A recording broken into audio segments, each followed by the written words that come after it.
Alleged criminal mastermind and controversial businessman Vusimuzi Cat Matlala will know on Friday, October 24, where he will walk free on bail or remain behind bars as the Gauteng High Court in Johannesburg prepares to deliver its decision on his bail appeal.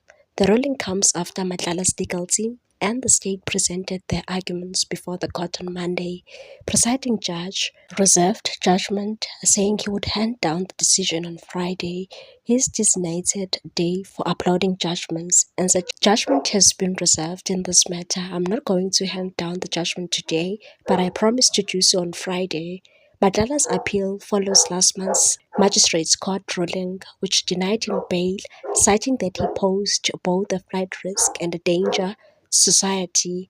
His legal representatives have since argued that the 41-year-old deserves a chance to prepare his defense outside prison, insisting that continued incarceration harms his business interest and health. The state, however, maintains that Matlala cannot be trusted outside custody. Prosecutors told the court that Matlala allegedly had unauthorized cell phone access while detained at Kgosi Correctional Facility, and that he could easily evade justice given his alleged access to a private jet, foreign assets in Mauritius, and fraudulent Eswatini identity document, and that the appellant can bypass protocol as he had access to cell phone communication while in custody on July 6. The cell phone was being used on the day of the raid of his cell.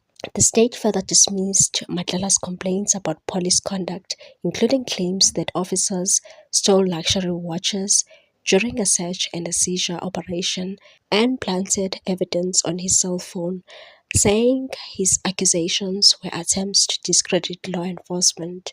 Matlala's name first made national headlines in connection with the failed assassination attempt on his former partner, socialite Teboho Tshobejane, in October 2023. Allegations he vehemently denies. He has also been linked to irregular contracts at Tembisa Hospital, part of an ongoing investigation into procurement corruption. In court, Matlala's defense counsel argued that the case against him relies on circumstantial evidence with no direct link between him and the alleged crimes. His lawyer argued and said, "There's no smoking gun. They claim money laundering based on receipt book, an invoice, and an invoice tied to a funeral parlor. There's no DNA, no firearm connection, only assumptions." The defense further proposed that Matlala be granted 100,000 rand bail and placed under house arrest, saying he has been cooperative and poses no real threat to the ongoing investigation. The prosecution insists its case rests on interconnected evidence, including money transfers, WhatsApp communications, and a falsified invoice allegedly used to disguise payments to hire hitmen, and said the invoice seized from a funeral parlor is dated 23 October 2024, completely out of the sync with normal operations. The state contends it was falsified to conceal the origins of the payment. As Judgment Day approaches, the case of Cat Matlala continues to grip public attention, a story of alleged greed, violence, and corruption that has placed one of Johannesburg's most polarizing figures under the harsh spotlight of the law. What's your take on this one, people? Thanks for watching. Please subscribe for more news.